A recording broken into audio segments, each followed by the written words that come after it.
1 João capítulo 3. O texto que nós vamos ler é o verso 1, mas antes de lermos, coloque a sua mão sobre a Bíblia, feche os seus olhos. Senhor, obrigado pelo privilégio que temos de estarmos na Tua casa, buscando as Tuas bênçãos, nos lembrando mais uma vez que somos amados e que o Senhor tem grandes sonhos para as nossas vidas. Amém. Nesta hora, por favor, derrama sobre nós o Teu Santo e Bom Espírito, para que Ele fale a nossa mente e ao nosso coração. Te pedimos em nome de Jesus. Amém. Amém.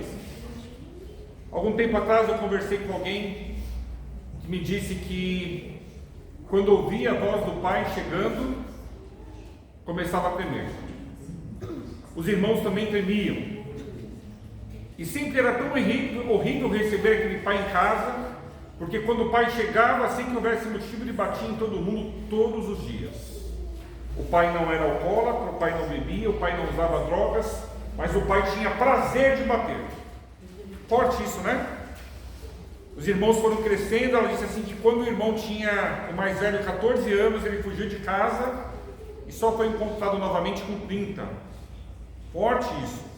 O mais novo, quando fez 13 anos, fugiu também e só foi encontrado anos depois também. Ela era a terceira filha, a única menina, a pessoa que me contou essa história, e ela disse que ela foi a única que não fugiu de casa. Mas todos os dias passava pela mente dela: eu deveria também ir embora dessa casa, porque esse meu pai não é um pai, esse meu pai é um monstro. Já pensou que sério conviver com uma situação assim? Uma outra história agora. Essa história eu vivenciei às 3 horas da manhã, no tempo que eu dormia com o telefone ligado, que hoje eu desligo o telefone para não fazer barulho, eu dormia a noite toda. Meu telefone tocou, era uma irmã da igreja. Falei: irmã, está tudo bem? Alguém morreu? Né? Porque se alguém te liga no meio da madrugada, alguém morreu. Pastor, está tudo bem, eu só preciso de um favor de alguém que tem um carro. Será que o senhor se incomodaria de me fazer um favor? Eu pensei assim, às 3 horas da manhã, que favor é esse? Pensei eu, né? E aí ela me contou isso. Ela falou: pastor, a irmã fulana de tal, batizada há pouco tempo, ela está para fora de casa com as 2 crianças, está frio, está chovendo, o marido chegou em casa bêbado, espancou ela, bateu nos meninos, e só de tiros que ele já deu até agora já foram 6. Então ele está doido dentro de casa, bêbado, com uma arma na mão, atirando. Então, se o senhor puder fazer o favor de ir buscá-la, o senhor tem que buscar ela e se encontrar com ela em tal lugar, assim, assim, assim, pegar ela e trazer ela para minha casa. Assim eu fiz. Eram uns terrenos baldios, o lugar que a irmã tinha pedido para que eu fosse encontrar com a outra irmã. Parei o carro, de longe eu ouvi uma música ligada alta, era na casa da irmã. Dava para ouvir o marido gritando lá da casa. E daqui a pouco, o carro parado, eu apaguei a luz do farol. Daqui a pouco chegou os 2 meninos e a irmã entraram no carro com frio, molhados. Que situação, que dó, meu coração partiu ali. Eu os levei para a casa da irmã. E quando eu saí da casa, fiz uma oração com eles lá. E quando eu saí da casa da irmã, eu lembro que estava eu e minha esposa somente. Minha esposa vai se lembrar disso. Ela não está aqui hoje, ela está pregando no São Bernardo. Mas a minha esposa, ela presenciou uma crise de choro, a única crise de choro que eu tive ao longo, acho, da minha vida. Eu chorei sem conseguir parar por uns 15 minutos. Aquela situação eu achei assim muito pesada, muito triste, e aquela situação ela me fez me lembrar da minha infância. Eu sou filho também de um alcoólatra, e o meu pai, quando bebia, ficava valente também. Ele nunca bateu na minha mãe porque minha mãe era forte. Tentou, mas não conseguiu. Mas a lembrança que eu tenho não é boa. Eu não sei se você já parou para pensar, as datas festivas, elas são sempre um momento ou de muita alegria ou de muita tristeza. Eu conheço pessoas que têm depressão quando está chegando perto do Natal. Eu conheço pessoas que têm depressão quando está chegando perto do Ano Novo, porque elas se lembram dessas festas como um momento de dor, um momento pesado, um momento difícil, um momento de brigas, um momento de medo, um momento de terror, e elas se sentem mal quando começa a chegar perto do momento dessas festas. Para algumas pessoas, o dia de hoje é um dia muito triste. E eu vou citar dois grupos de pessoas que hoje estão muito tristes e chateadas. O primeiro grupo, os filhos de maus pais. Eu acho que alguns, no coração e no íntimo deles, pensam assim: nem pai eu tenho. Algumas pessoas, se perguntar for para elas o que elas sentem pelos pais carnais, elas vão dizer: eu sinto ódio. Outras diriam: se eu pudesse, eu mataria. E você vai ouvir coisas horríveis desse grupo de pessoas que odeiam o Dia dos Pais, porque não tem boas lembranças, ou tem péssimas lembranças do Dia dos Pais. E o outro grupo é o grupo dos pais que foram maus pais, ou até talvez tenham sido pais razoáveis, ou até bons pais, mas foram abandonados pelos filhos, e talvez tenham passado o dia de hoje sozinhos. Concordam comigo? Dois grupos de pessoas não gostaram do dia de hoje? Nas famílias normais, os pais foram comer com os filhos, os pais foram visitar os filhos já casados. Nas famílias normais, os filhos foram para a casa dos pais. Nas famílias normais, ainda que os pais sejam separados, os filhos se lembraram de mandar uma mensagem, as crianças pequenas fizeram um desenho, feliz Dia dos Pais, e houve uma homenagem. Aí eu pergunto para vocês, por que esses relacionamentos são tão difíceis e complicados? Por um motivo, eu vou explicar o motivo. Quem criou a família, quem idealizou a família foi Deus. Quem odeia a família, quem quer destruir a família, é Satanás. O diabo odeia as famílias. O diabo está trabalhando com as famílias o tempo todo. Sei que é até pesado falar um negócio desse, mas o diabo tem planos para a sua família. Sabia disso? Sabia que o diabo tem planos para a sua família? Tem uma coisa na Bíblia chamada, a Bíblia não chama dessa forma, mas eu chamo de maldição hereditária. Já ouviram falar disso? Maldição hereditária. O texto bíblico que eu uso para provar que existe maldição hereditária são lá os 10 mandamentos, a parte que o próprio Deus escreveu com o dedo. Porque lá diz assim que até 1000 gerações daqueles que me amam e guardam os meus mandamentos eu abençoarei. Mas até a 3ª e 4ª geração daqueles que não me amam e não guardam os meus mandamentos, eu amaldiçoarei. Vocês já repararam que os erros se repetem? Vou dar um exemplo aqui. Normalmente o filho de um bêbado, qual é a coisa mais provável que ele vai se tornar? Um bêbado, um alcoólatra. Normalmente, o filho de um pai que abandonou o seu filho quando ainda era pequeno. Eu ouvi essa semana de uma história que quando a mulher estava grávida de 3 meses, o marido saiu de casa e não voltou nunca mais. E aí, conversando com o filho, ele disse assim: o motivo, pastor, foi porque meu pai soube que minha mãe estava grávida. Ele não queria me ter. Então eu sou o culpado pela minha dor e eu sou o culpado pela dor da minha mãe também. Porque se eu não tivesse nascido, talvez meus pais estivessem juntos até hoje. Eu falei: não, não é isso não. Aqui a gente está falando do caráter do seu pai. E infelizmente ele não tinha caráter. Porque um homem com caráter não abandona uma criança. Concordam comigo? Sim. Um homem com caráter não abandona um filho. E as pessoas, elas carregam aí um peso, uma cruz disso. Como que é para você? O Dia dos Pais é um dia feliz? É um dia que você se lembra de coisas incríveis?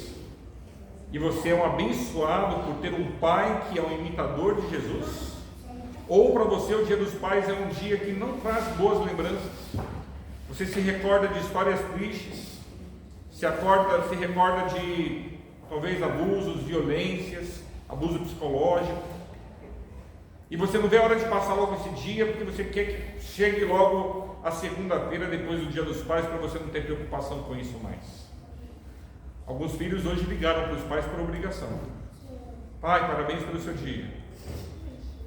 Ontem eu estava na vigília e alguém me disse assim: pastor, eu não quero ir na casa do meu pai amanhã. Eu não quero ir. E a minha mãe quer que eu vá. Mas agora eu me casei, eu não preciso mais ir na casa do meu pai. Que situação difícil, né? O pai não é cristão também. Situações difíceis, irmãos. Eu gosto muito de um texto de Isaías que diz assim, que ainda que uma mãe abandone o seu filho, Deus não nos abandonará. E no Dia das Mães é o texto que eu mais uso quando eu tenho que fazer o sermão. O sermão do Dia dos Pais, eu vou usar esse outro texto aqui de 1 João, capítulo 3, verso 1. Eu gosto demais desse texto.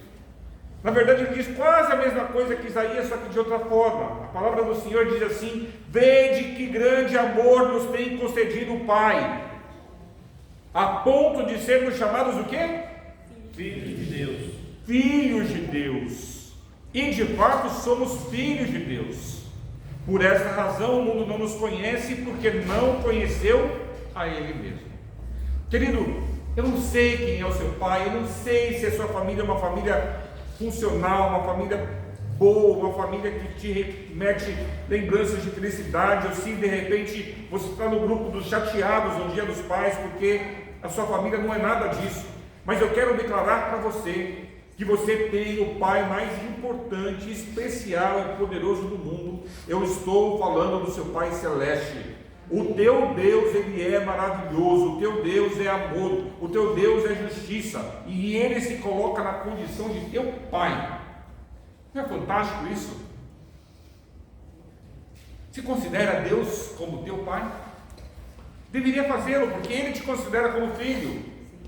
Ele colocou Jesus para ser o teu irmão mais velho, para se entregar por você, para te salvar, para te abençoar. E nós temos alguma coisa para aprender com esse Pai maravilhoso? Temos muitas coisas. Primeira coisa, queridos, eu vou falar agora para você que é homem. Você que nasceu com 2 testículos, ou talvez até com um só, não tem problema. Você que nasceu declarado pelo médico como do sexo masculino. Te é impossível, por mais que você se esforce, te é impossível ser um bom pai sem a bênção de Deus.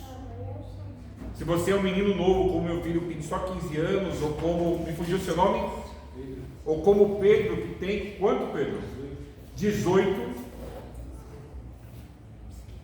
Vocês precisam da bênção de Deus, porque se um dia vocês forem pais, vocês só serão bons pais se vocês tiverem a bênção dele. Talvez você já seja pai. E se você for um pai que está em dívida com Deus, te apruma, te ajeita. Você tem um filho que te odeia, vai atrás de fazer as pazes com esse filho.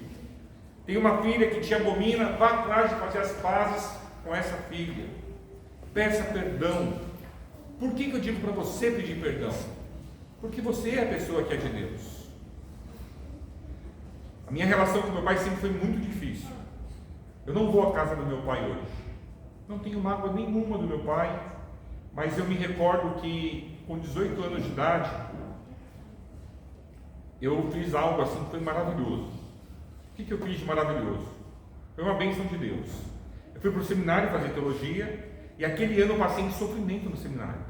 Porque eu pensava assim, como que eu vou ser pastor odiando o meu pai? Como que eu vou ser pastor se eu não estou guardando um dos 10 mandamentos? O 5º mandamento é o primeiro mandamento com promessa: honra teu pai e tua mãe, para que se prolongue os teus dias na terra que o Senhor teu Deus te dá. E eu parava e pensava assim, esse mandamento eu não guardo. Eu não consigo honrar meu pai, porque eu tenho por ele amado, um sentimento de raiva. Queridos, Deus fez uma obra tão maravilhosa na minha vida naquele ano, que no final do ano eu voltei para casa do seminário e disse para o meu pai assim: pai, eu posso falar com o senhor? Ele disse assim: pode. Eu falei: só que não pode ser aqui em casa, a gente tem que conversar num lugar a sós. Nós fomos para um lugar onde estávamos só nós dois, sentamos ali, cada um numa pedra, e sentados na pedra eu falei com ele, e eu comecei a conversa dizendo assim: o senhor não imagina o que eu tenho para lhe falar? Não faço ideia. E eu falei assim para ele: pai, eu quero te dizer que eu te perdoo. E ele falou: mas me perdoa pelo quê? Você não te fez nada? Eu expliquei para ele detalhadamente tudo o que ele havia feito. Eu quero te dizer que eu te perdoo. Eu não sei se você é meu pai, eu não considero você como meu pai há muitos anos, eu disse a ele. mas eu te perdoo. E peço a você que me perdoe também. Eu orei muito antes de ter essa conversa contigo, porque o meu desejo é que Deus limpasse o meu coração de toda mágoa. Eu realmente pedi a Deus que Ele tirasse todo o ódio, todo o rancor do meu coração. Queridos, naquele dia, Deus me deu uma bênção tão grandiosa. A mágoa se dissipou. Se você perguntar, você se esqueceu do mal que o seu pai te fez? Não, porque o perdão não faz você se esquecer. Mas o perdão te libera para viver outras coisas, para viver outras experiências. E o perdão libera outra pessoa para viver outras experiências e viver outra situação. Eu te perdoo, eu peço a você que me perdoe também, mas eu tenho que te perdoar pelo quê? Por todo o ódio que eu sinto contra você. Mas eu nem sabia, pois fique sabendo. Nós demos um abraço, fiz uma oração, e aí eu disse para ele assim, falei, pai, eu entendo um pouco o seu lado. Eu queria pensar que o Senhor é um monstro, mas o Senhor não é um monstro, o Senhor é uma vítima. Porque parecido com o que o Senhor fez comigo, fizeram com o Senhor, não é isso? Ele ficou olhando, ficou pensando no passado dele, chorou. Meu pai ele tem 18 filhos registrados. Dos 18 ele criou 0. Ele não criou nenhum dos filhos dele. E os filhos do meu pai, todos tiveram histórias assim terríveis. As histórias são terríveis. Já ainda na adolescência, eles eram ou drogados, ou traficantes, ou envolvidos com crime, sabe? Meu pai foi assim um homem que fez muito filho, e os filhos não prestaram, não deram certo.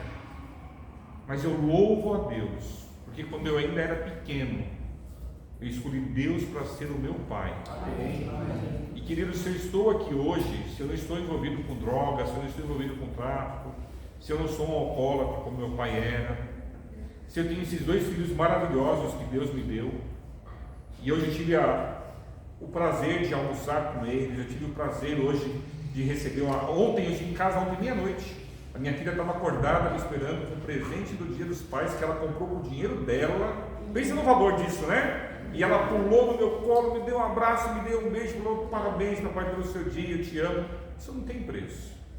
Sabe por que tudo mudou? Tudo mudou porque Deus começou a fazer parte.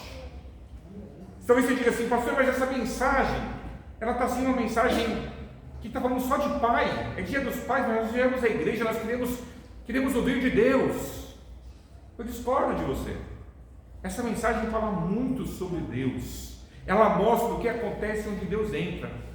Essa mensagem mostra como as coisas mudam quando Deus se faz presente. Essa mensagem mostra que nós não precisamos ficar reféns da nossa história, do nosso passado. Nós não somos reféns do nosso ontem. Quando Deus entra na nossa vida, Ele abre a janela do nosso amanhã e nos mostra tudo aquilo que pode acontecer na nossa vida, se nós formos fiéis, se nós fizermos a vontade dEle e se nós andarmos com Ele com sinceridade de coração. Qual a tua necessidade nessa noite? O que no seu passado você deseja modificar nessa noite? O Senhor Jesus está presente conosco nessa noite. Amém. Ele tem o poder de transformar todas as coisas. Amém. Ele tem o poder de te fazer a pessoa mais feliz do mundo. Porque a felicidade de Deus é diferente da felicidade do mundo. A felicidade que Deus coloca no seu coração é uma felicidade perene, constante, verdadeira. Não é uma felicidade que o álcool te traz quando você bebe um pouco de álcool e fica alegrezinho por um pouco de tempo, e quando o efeito do álcool passa, você fica com ressaca, se sentindo mal, se sentindo culpado, achando que o que você fez foi errado. A alegria que Deus tem para nós, queridos, é uma alegria verdadeira, sincera e eterna. A paz que o Senhor tem para colocar no meu e no seu coração é a paz que o mundo não pode dar. Com Deus tudo dá certo. Com Deus tudo dá certo. Ele está aqui nessa noite e Ele deseja verdadeiramente. Ele está olhando para você como quem olha para um filho e está te perguntando assim: filho, o que eu posso fazer por você? Filho, o que eu posso mudar na sua história? Filho, qual é o milagre que você necessita? Este é o poder do nosso Deus. Ele muda e transforma todas as coisas. Nada é difícil, nada é impossível para Ele. Você sente a presença de Deus na sua vida? Tem alguma área da sua vida que você chegou para Deus e falou assim: Senhor, eu não sei como fazer, tem misericórdia de mim? Deixa eu contar para vocês. Acho que eu nunca contei isso para vocês. Primeira vez que vocês vão ouvir isso hoje. Foi difícil para a gente engravidar. A gente não, né, irmãos? Porque afinal de contas eu não engravidei. Ontem eu vi na vigília a irmã contando que ela queria engravidar sozinha. Eu falei: meu Deus, como que foi esse negócio? Ela repetiu várias vezes, dizendo assim: eu tentando engravidar sozinha. Eu falei: como que uma mulher tem que engravidar sozinha? Eu falei: impossível mesmo.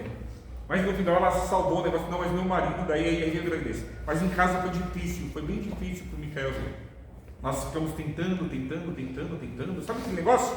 Ora. Minha esposa entrou num quadro de tristeza, de depressão.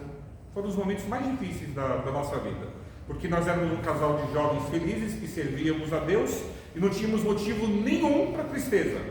Na nossa casa, no nosso lar, não havia motivo nenhum para tristeza. E de repente, quando chegou o motivo para tristeza, ele era muito forte. Nós nem queríamos ter filhos. A minha esposa dizia assim: nem faço questão de ser mãe. E eu dizia para ela assim: eu também não faço questão de ser pai. Mas eu gosto de criança, e na igreja eu pegava as crianças do colo, brincava com as crianças. Eu acho que ela via aquilo e pensava assim: eu tenho que dar um filho para esse homem, porque esse homem quer muito ter um filho, mas eu nunca disse isso para ela. E nós estávamos concordados que nós não teríamos filho, mas quando a vontade bateu, ela bateu de forma forte, de forma intensa, e ela queria, e o menino não via, a menina não vinha, a criança não acontecia, e em meio a tudo isso, orávamos, e não era o tempo de Deus. E não sei se vocês sabem, mas quando uma mulher quer muito ser mãe, ela torna o próprio corpo um local onde não pode haver a gestação. A ansiedade de uma mulher que quer ser mãe impede o corpo dela de ter um filho. Pode ver que quem não quer ser mãe, se piscar já engravidou, não é assim? E quem quer muito, paga tratamento, faz não sei o que e ainda assim não consegue. Porque o corpo da mulher que se torna impróprio para a gestação, porque ela quer muito ser mãe. Esposa triste, bem triste. Aconteceu o milagre. Eu já contei para vocês como foi o milagre, que nós estávamos numa igrejinha lá no Rio Grande do Sul chamada Nova Artes. No sábado, dia das mães, nós entramos na igrejinha, eu ia pregar na escola sabatina, eles falavam assim: todas as mães se levantem para receber uma lembrancinha do dia das mães, era uma marca-página. E a minha esposa, claro que não se levantou, ela não era mãe, mas a adolescente que passou por nós, ela disse assim para minha esposa: por favor, fique em pé para te entregar a lembrancinha. Era uma igreja pequena de interior. Aí minha esposa falou assim para ela: não, eu não sou mãe. E a menina olhou para minha esposa com muita segurança e disse assim: eu preciso que você fique em pé para te dar a lembrancinha do dia das mães. Minha esposa insistiu: eu não sou mãe. E a menina insistiu, a minha esposa levantou, pegou o negócio e sentou-se. Quando ela sentou-se, o Espírito Santo me impressionou. Eu pensei assim: minha esposa está grávida e não sabe. Irmãos, assim foi. Ela estava grávida e não sabia. Dentro de mais uma semana, a alegria de saber que essa coisa tinha sido produzida. E a forma como eu soube foi assim: olha, nós estávamos, eu morava no IACS, lá no Rio Grande do Sul, eu era preceptor lá, pastor do internato. E eu não sei se, acho que vocês nunca foram lá, que é longe, né? Mas assim, tem a fazenda do colégio é de um lado da avenida, a rodovia que passa caminhão e carro o tempo todo, e as casas dos pastores e funcionários é do outro lado da rodovia. E eu morava na casa bem do meio, que eu acho que a casa do preceptor é a casa mais importante, porque é o preceptor que mais trabalha naquele lugar. E eu sei dizer que era uma sexta-feira, eu estava com os alunos, eram poucos alunos, era período de férias. Eu estava com os alunos, não era período de recesso. Eu estava com um grupo pequeno de alunos, talvez uns 60 meninos e meninas juntos, fazendo um culto no meio de um campo de futebol. Só que a fazenda era pequena e da nossa casa, que era mais alta, dava para ver tudo. E de repente a minha vizinha saiu para fora da porta da casa dela. Já contei isso para vocês? Acho que não, né? A minha vizinha saiu para fora, chamava Gracinha, e chama Gracinha ainda. E a Gracinha, ele estava assim: Hércules. E eu pensava assim: meu Deus, aconteceu alguma tragédia. Alguém morreu lá, será que minha esposa morreu? Porque tanto que a doida gritava, ela era preceptora do dormitório feminino, a Gracinha. E eu falei assim para os alunos, falei assim: ó, vocês continuem com o culto. Era culto de pôr do sol, uma sexta-feira. Vocês continuem com o culto, façam tudo. Eu não sei o que aconteceu, eu vou correr lá. Eu tinha uma Rottweiler que ameaçava comer o braço do filho do pastor, que era meu vizinho de cerca. E eu fui pensando assim, acho que a cachorra comeu o menino. E a esposa do pastor já tinha dito assim que era para a gente matar a cachorra, porque o menino enfiava o braço dele na nossa cerca e a cachorra ia lá fazer carinho, porque a cachorra gostava dele. Mas a mulher dizia assim, esse monstro vai comer o meu filho. Então eu pensei, o pior aconteceu. Subi correndo, atravessei aquela rodovia de qualquer jeito. Quando eu cheguei lá, minha esposa estava assim, perto da Gracinha, sorrindo. Eu falei assim, coisa ruim foi. Aí eu falei assim, o que foi, Érica? Ela falou assim, estou voltando do médico, eu fui fazer o exame. Depois você não falou nada. Eu não te falei, eu falei assim, mas pela gritaria dessa doida da Gracinha, você está grávida? Que alegria, irmãos, a gente deu um abraço gostoso, um abraço apertado, e a gente comemorou aquele momento como o momento mais feliz da vida, e vocês podem imaginar o quanto nós agradecemos a Deus, porque aquele momento era o ponto final da depressão e da tristeza na nossa casa.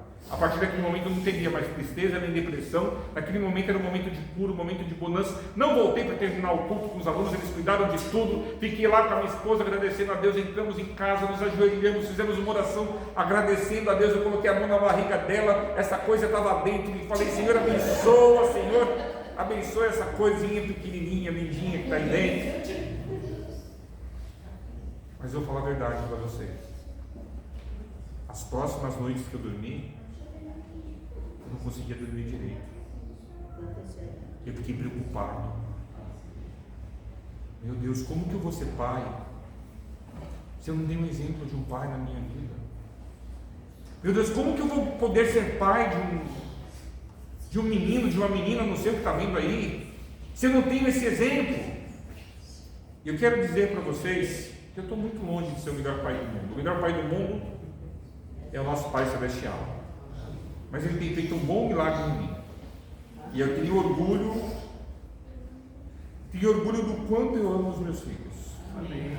De vez em quando os filhos olham para a gente e dizem assim, nem ama tanto, é duro comigo, me cobra demais, é exigente, me bota de castigo, me diz não dá tudo o que eu quero. Mas é justamente porque nós pais amamos que nós não fazemos como eles querem.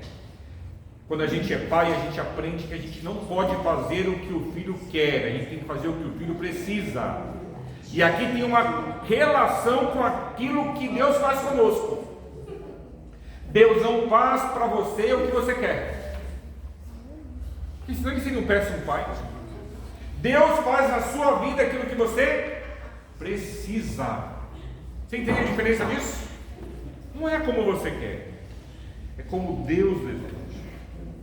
Desde que grande amor nos tem concedido o Pai, a ponto de sermos chamados filhos de Deus, e de fato somos filhos de Deus. Uma pergunta para você nessa noite: você se sente filho de Deus?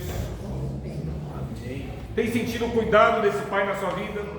Tem sentido o amor desse Pai na sua vida?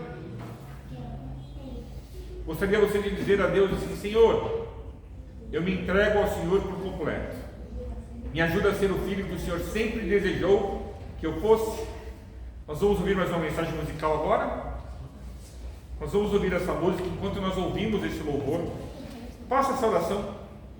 Peça a Deus essa bênção. A bênção de ser o filho, ser a filha que Deus sempre desejou que você fosse.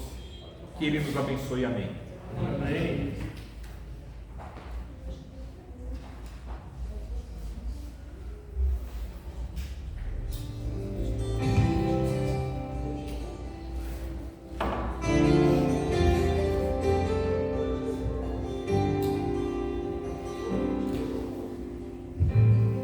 Me elevo os olhos para o monte, de onde meu socorro vem.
Obrigado por ser o nosso Pai.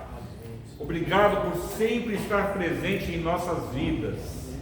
Obrigado por cuidar de cada um de nós ao longo da nossa jornada, nos dar condições de rompermos com o nosso passado e escrevermos uma nova história, porque graças ao teu poder, o poder de sermos os teus filhos, nós vivemos uma nova realidade, e essa muitas vezes é diferente da realidade dos nossos antepassados. Obrigado pelo teu poder manifesto em nossas vidas.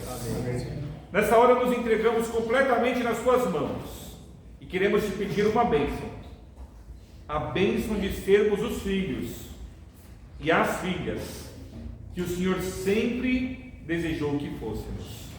Oramos em nome de Jesus. Amém. Amém. Amém.